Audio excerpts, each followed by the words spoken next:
All right, guys, I'm going to talk to you a little bit about how to write your introduction to your argument essay. This is what I call your right hook, because what better way to start a fight than a right hook that really grabs your reader's attention, which is exactly what you want to do in an introduction, is grab your reader's attention right there.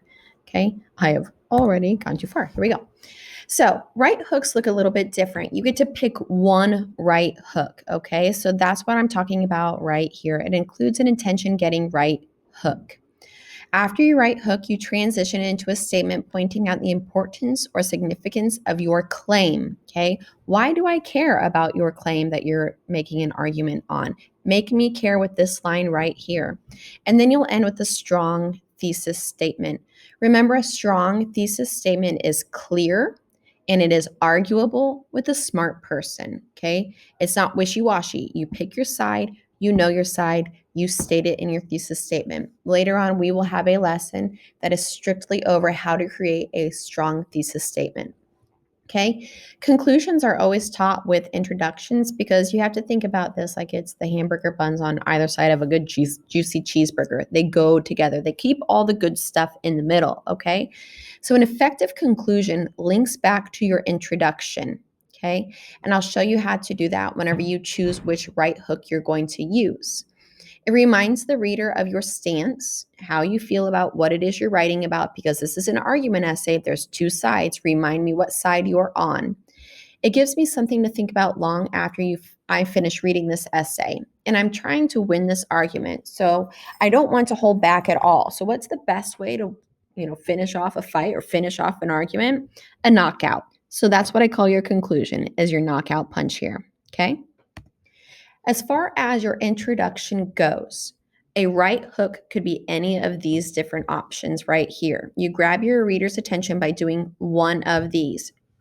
Choose this option based on how best you write, your best writing style, and what it is you're writing about, okay? You can give a surprising fact or a statistic, okay? Do not give me something boring. 22% of the cars that drive on Interstate 44 are fuel efficient. Nobody cares about that. That's not cool. That doesn't startle me. I don't find it interesting. Give me something with a little bit of oomph behind it. You can ask a rhetorical question. Okay. You can write an anecdote. An anecdote is like a little situational story. Okay. It's made up, it's a little bit of hearsay. Okay. So if you like writing narratives, that might be your option. You can also use sensory details describing a scene or situation. And that's what this example right here does. It describes a scene or situation appealing to your five senses, which is a little bit different than an anecdote. You can introduce a dilemma. Dilemma is a fancy word for problem. So if your argument essay is talking about a problem in society or in life, then maybe you go ahead and talk about that in your introduction. Why is it a problem? Or you can give a quote. Be careful with quotes. They can get really boring really fast. Okay. To know what an introduction paragraph looks like, we're going to look at this example right here. Okay. This example is 105 words. It's 8 sentences long. You'll notice that they use second person. There's a lot of your and you in this. You're not allowed to do that in your essay. I will show you how to fix that very quickly and easily after I finish going over this with you. Okay. Imagine sitting in class, taking your final exit exam for high school. Your future depends on the results of this test. You feel confident until you hear a buzzing noise next to you. A student in the desk beside yours pulls out their cell phone and begins texting right in the middle of class. You lose focus, wondering if you should tell the teacher or just ignore it. All of that, if you circle it, is your right hook, okay?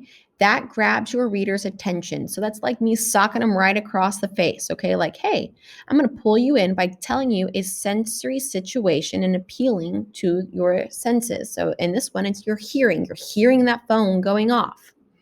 From that, I transition into my claim. And my claim is, this situation is all too familiar in today's high schools. Students using cell phones have become a great distraction in classrooms, causing tension for both teachers and students. And then the thesis statement, which needs a little bit of work right here. Therefore, cell phones should be banned from the classroom. My introduction is clear. I know what I'm writing about. It grabs my reader's attention with that right hook.